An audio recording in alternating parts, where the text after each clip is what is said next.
రోజు నుంచి ఈ రోజు వరకు నిరంతరం విద్యుత్ సంస్థలో అటు ట్రాన్స్కోలో కానీ ఎస్పీడీసీల్లో కానీ ఎన్పీడీసీల్లో కానీ మన జెన్కోలో కానీ మీరు లేనిదే ఈ రోజున విద్యుత్ సరఫరా లేదు అని గర్వంగా చెబుతున్నా మిత్రులారా. ఎందుకు చెబుతున్నానంటే నిన్నే నేను ప్రత్యక్షంగా చూశాను. నా సర్వీసులో నిన్న ఉదయం 9 గంటలకి నేను ఒక ఎస్కాట్ ఆపరేటర్గా లోపలికి డ్యూటీకి వెళ్తే నాతో పాటు ఎలక్ట్రికల్ డివిజన్లో 11 మంది ఆర్టిజన్లు ఒక మోటార్ అలాట్మెంట్ చేయడానికి రాత్రి 12 గంటలైంది. ఆ ఆర్టిజన్లు లేకపోతే ఇవాళ యూనిట్ రన్నింగ్లో లేదని గర్వంగా ఆ ఆర్టిజన్లు 11 మంది. ఆ డివిజన్లో ఒకే ఒక ఓఎన్ఎం కార్మికుడు ఉన్నాడు.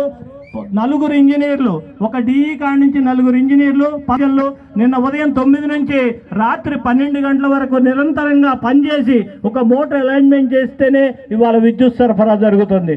అదేవిధంగా ట్రాన్స్కోలో కూడా ఎంతోమంది ఆపరేటర్లు షార్టేజ్ ఉన్నారు. ఒక ఆర్టిజను 3 షిఫ్ట్లు 4 షిఫ్ట్లు పనిచేస్తున్నా కూడా మన మేనేజ్మెంట్కు చలనం లేదు. అసలు ఏ డివిజన్లో ఎంతమంది ఉండాలి, ఎక్కడ తక్కువ ఉన్నారు, స్టాఫ్ను ఎందుకు మనం రిక్రూట్ చేసుకోవట్లేదు, మనకి రేపు భవిష్యత్ తరాలకి ఏంది. ఒకప్పుడు ఏపీఎస్సీబీలో 80 నుంచి 90 వేల మంది సిబ్బంది ఉండేవాళ్ళు. ఈ రోజున 51 వేల మందికి పడిపోయారు, అంటే తగ్గిపోయారు. రిటైర్మెంట్లు ట్రాన్స్కోలో షాక్ వల్ల చనిపోతున్నారు. టెక్నాలజీ ఎంత డెవలప్ అవుతున్నా కూడా మన కార్మికుడు లేనిదే విద్యుత్ సరఫరా జరగదు.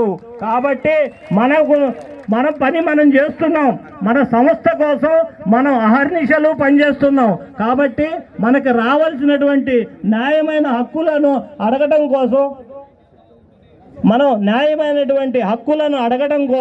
మనం మేనేజ్మెంట్కి తెలియజేయడం కోసం ఈ యొక్క ధర్నాని శాంతియుతంగా న్యాయబద్ధంగా చేస్తున్నాం. కాబట్టి ఏదైతే మేనేజ్మెంట్ వారు ఉన్నారో వారు ఆలోచించి గౌరవ ట్రాన్స్కో సిఎండి గారికి మన జాయింట్ యాక్షన్ కమిటీ సమ్మె నోటీస్ ఇవ్వడం జరిగింది.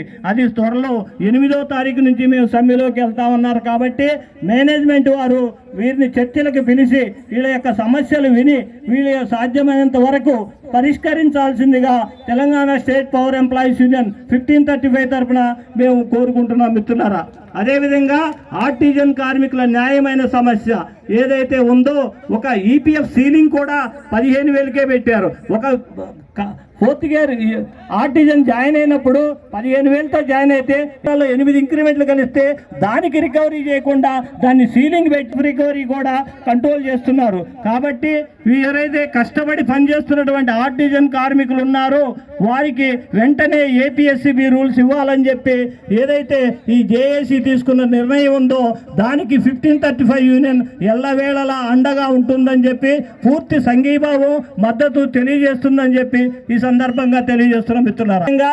గతంలో మేనేజ్మెంట్ వారు మన 5వ యూనిట్ 6, 7 యూనిట్లలో నిర్మాణ దశలో ఉన్నప్పుడు కొంతమంది కార్మికులు చేసినటువంటి వారందరినీ కూడా మేము ఏదో ఒక రకంగా పని కల్పిస్తామని చెప్పి మేనేజ్మెంట్ వారు అగ్రిమెంట్ ఇవ్వడం జరిగింది మిత్రులారా. అలాంటి నిర్మాణ కార్మికులకు కూడా అవకాశం కల్పించాలని చెప్పి ఈ సందర్భంగా విజ్ఞప్తి చేస్తున్నాను. అదేవిధంగా ఎవరైతే ఐడి నెంబర్ కలిగినటువంటి కాంట్రాక్ట్ కార్మికులు ఉన్నారో వారందరినీ కూడా అబ్జర్వ్ చేస్తామని చెప్పి మేనేజ్మెంట్ వారు హామీ ఇవ్వడం జరిగింది. అట్టి ఐడి నెంబర్ ఉన్న వాళ్ళని కూడా మనం సర్వీస్లోకి తీసుకోవాలని చెప్పి ఈ సందర్భంగా విజ్ఞప్తి చేస్తున్నాను. ఏదైతే ఎస్పీడీసీఎల్, ఎన్పీడీసీఎల్, ట్రాన్స్కోలో మిగిలిపోయినటువంటి బిల్ కలెక్టర్లు, అన్మైన్డ్ కార్మికులు, పీస్ రేట్ వర్కర్లు ఉన్నారో వారిని కూడా ఆర్టిజన్లుగా విలీనం చేయాలని చెప్పి ఈ సందర్భంగా విజ్ఞప్తి చేస్తున్నాను. విద్యుత్ సంస్థ కోసం నిరంతరం కష్టపడుతున్నటువంటి ఆర్టిజన్ కార్మికులు మీరందరూ ఐక్యంగా ఉండి రానటువంటి కార్మికులకి ఇక్కడ జరుగుతున్నటువంటి విషయాలను తెలియజెప్పి ఏదైతే మన వరంగల్లో నల్ల చొక్కాలతో నిరసన తెలిపి ఆర్టిజన్గా కన్వర్షన్ అయ్యారో మళ్ళీ భవిష్యత్తులో అలాంటి నిరసన తెలిపి మీరందరూ ఏపీఎస్సీబీ సర్వీస్ రూల్స్లోకి రావాలని ఆశిస్తూ నాకు ఈ అవకాశం ఇచ్చినందుకు ధన్యవాదాలు తెలియజేస్తున్నాను. తర్వాత 327 యూనిట్ నుంచి భూపాలపల్లి. దయచేసి ఇప్పుడే ఒక వార్త, అధికారుల నుంచి బెదిరింపులు వస్తున్నాయి. కేటీపీఎస్ కాంప్లెక్స్లో పనిచేసేటువంటి ఆర్టిజన్స్ మొత్తాన్ని లోపల రంపవద్దు, మీకు ఆబ్సెంట్ వేస్తామని చెప్పి ఏఈ గారు ఫోన్ చేస్తున్నారు. దయచేసి 2 చీఫ్ ఇంజనీర్లు కూడా ఒకటే చెప్తున్నాం, ఇటువంటి సమస్యలు మీరు క్రియేట్ చేయమాకండి. ఆల్రెడీ షిఫ్ట్లో పనిచేసే వాళ్ళు ఉన్నారు, అదేవిధంగా వైండం కార్మికులు ఉన్నారు కాబట్టి మీకు ఎటువంటి అంతరాయం కలగదు. ఏదైనా ఎమర్జెన్సీస్ ఉంటే వాళ్ళకి కబురు చేయండి, వాళ్ళు వస్తారు తప్ప ఈ లేనిపోని సమస్యలు సృష్టించి వీళ్ళల్లో అప్పుడే లేనిపోని ఇబ్బందులు గురి చేయొద్దు. మీకు కూడా చెప్తున్నాం, అప్పుడే మీ మీద ప్రెజర్ స్టార్ట్ అయింది. ఈ ప్రెజర్ని తట్టుకోవాల్సిన బాధ్యత మీకు ఉంటుంది. ఒక రోజు ఆబ్సెంట్ అయినా, ఒక పూట ఆబ్సెంట్ అయినా మీరు భయపడాల్సిన అవసరం లేదు. మీకు ఏదైనా సమస్య ఉంటే లోకల్ జాక్ నాయకులు ఉన్నారు, వాళ్ళు వచ్చి మాట్లాడతారు.